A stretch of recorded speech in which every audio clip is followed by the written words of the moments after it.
Hey guys, welcome back to Andy's Dinosaur Reviews, and today we are back with another of these new Earth Story releases, and we've got quite the interesting looking one this time.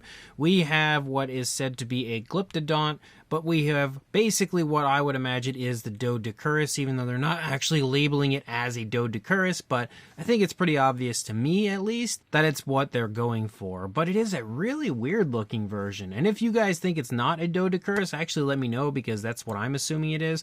But, you know, who knows? If they're not specific, you don't know what they're intending. But, again, this one is definitely a little bit interesting as far as this figure goes, because we have quite the ferocious look on this one. I don't think I've ever seen this species with the mouth opened and having kind of ferocious looking teeth or anything like that. It's just a really weird take for this one, and maybe the most, weird and kind of exaggerated, sort of ridiculous looking figure that I've seen from Earth Stories so far. Just like with the last few, we again have the tag here, no box included this time around, so let me go ahead and get the tag off. I just kind of leave it on long enough to show you guys that that's what we've got going on. But if we go ahead, actually I'm going to readjust the camera just to make it a little bit easier for me to take a closer look at this one. But if we bring it in and we start up here at the head sculpt, you can see the head sculpt looks alright for what it is as far as the fine detail goes, but the overall appearance to it is kind of crazy looking again, especially when it comes to the fact that the mouth is open. But as a whole, I feel like the head sculpt looks severely off and kind of really weird looking. Like, I don't know what happened when it comes to the head sculpt of this one. If you want to see a really good version of this species, I would say go check out the Passion Charger version or the Collect Dave version. Like, they have great interpretations of this species. As far as the head sculpt on this one goes, though, it looks really weird. You can also see there is a random gold tone of color there around the eye, then a black, then like a red-orange for the eye and a black pupil. It's not painted perfectly, but it looks alright, but the goldish tone is like the most random thing in the world outside of the fact that this has a very predatory sort of a look to it. But again, that gold just looks super strange and very out of place. When we move into the mouth, you can see that there is, focus camera, like a dark purple or dark pinkish sort of a tone in there. We can see the tongue sculpted out, and some okay detail there on the inside of the mouth on the upper side.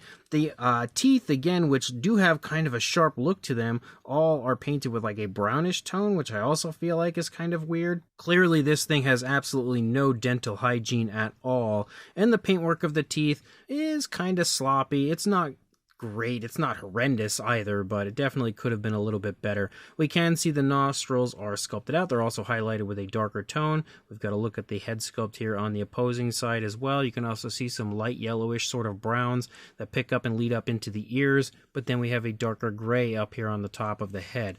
So once we move past the head, I feel like the figure looks all right. It doesn't look terrible. As you move up into the back, again, we've got this like shell-like appearance to our figure, and you can see that the actual texturing and everything to that area looks pretty decent, and I also quite like the tones of color added to it, and I think the paint application is fairly smooth. I like the fact that we have these darker grays up here on the back, and I can kind of make out some really light hints of brownish tones in certain spots up there on the back of the figure.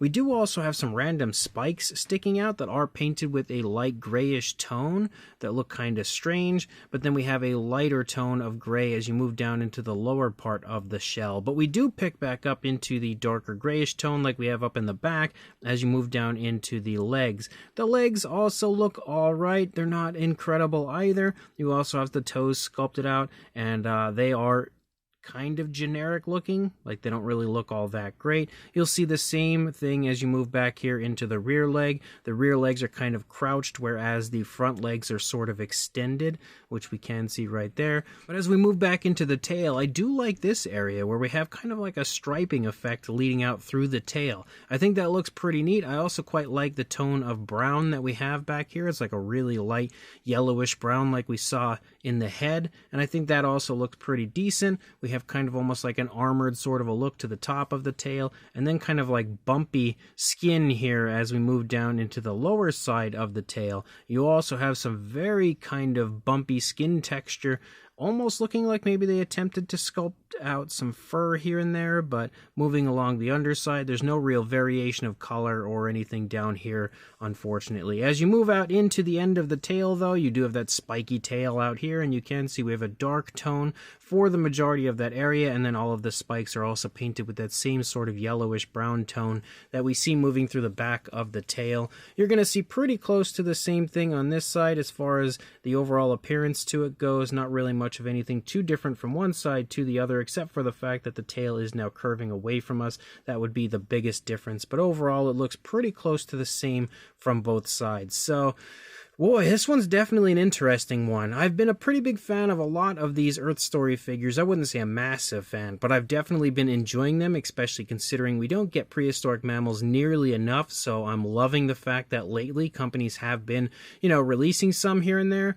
But this one is probably the worst, I would say, out of all of the Earth Story figures so far. As far as the size goes, for a length from the tail to the snout, you are looking at about 7¼ inches, or right around 18 centimeters, heading toward 18.5, but not quite. And then the highest point would be the back, which is a little bit under 2.5 inches, or just a hair over 6 centimeters. For a size comparison, there is Mr. Papo T-Rex, the Attack Pack Colovosaurus, Robert Muldoon, and the Collect Day Human Being, and you can see that this figure is roughly in the same size range as like an Attack Pack or Danger Pack type figure, which we can see with the Colovosaurus there standing next to it. But for a few comparisons with other Earth Story releases, we have the Dinotherium, which you can see is quite a bit larger, as I would expect it to be. We've also got the Elasmotherium, which is definitely a little bit bigger as well. And I'm not going to grab the Collect Day version for this, because the Collect Day version would definitely be a bit larger, and I don't think a comparison with the Collect Day version is going to be really all that important to anyone, because again, this figure isn't going to mesh too well with that figure. But I wanted to bring in a way more accurate interpretation of a Doedicurus to bring in next to the Earth Story version, which you can see here with the Passion Charger release. And as you can see, size-wise, they're a bit different, but you can get a much better look and feel for what this animal should look like, rather than the version that we have here from Earth Story, which again, is kind of crazy looking. If it's not meant to be a Doedicurus, though, again, I don't really know for sure what they were aiming for with this one, but it's definitely an interesting version of whatever species they were trying to create. So this Earth Story Glyptodon, or Doedicurus, or whatever exactly they were meaning to create with this one, again, considering the listings that you see for it kind of differ from what the animal looks like here, but this one is definitely a weird figure. It's not really very good. It's got some okay detail, but not quite as impressive as a lot of the other figures have had. The open mouth and the ferocious sort of a look on this one is super awkward and makes the figure look like really, really weird. And even the head sculpt just looks weird. It makes it look like it's almost like a rat with a shell. It's very strange looking. But the paintwork on this one is okay, except for the teeth and the paintwork there around the eye with the goldish tone. I feel like it's just super strange and sticks out like a sore thumb. Doesn't make a whole lot of sense. But past that point, I would say the paintwork is okay. It's fairly smooth and looks alright. The sculpt itself, though, is the problem for me when it comes to this one. The pose is okay outside of the fact that the mouth is open looking so ferocious, but there's nothing really super crazy or too flashy going on as far as that goes. But this one here is definitely a head scratcher when you have so many other fairly decent interpretations of prehistoric creatures. I don't really know what happened with this one. It's a very weird figure, and it's unfortunate because I would love to see more figures of species like this out there. There really is not enough. It's just sad that this one turned out kind of strange looking. But if you are interested, I will include a link in the description to where you can grab it from Lana Time Shop right now. So make sure you check that link, grab this if you want it, and like, comment, and subscribe, and I will see you in the next review. Thanks for watching.